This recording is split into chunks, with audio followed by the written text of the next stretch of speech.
How to change the password on your email account.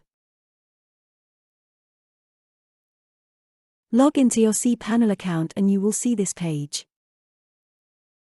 In the Preferences section, click on the Password and Security icon.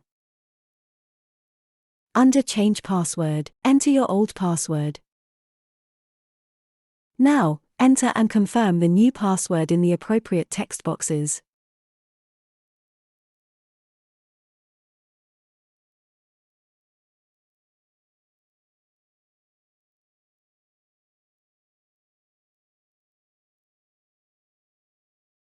The indicator displays your password strength. Click on the Change Your Password Now button.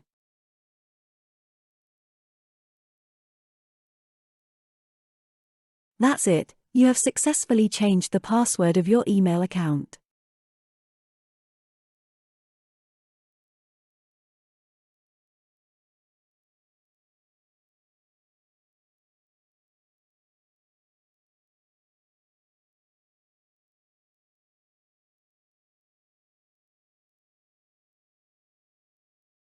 Thank you for watching.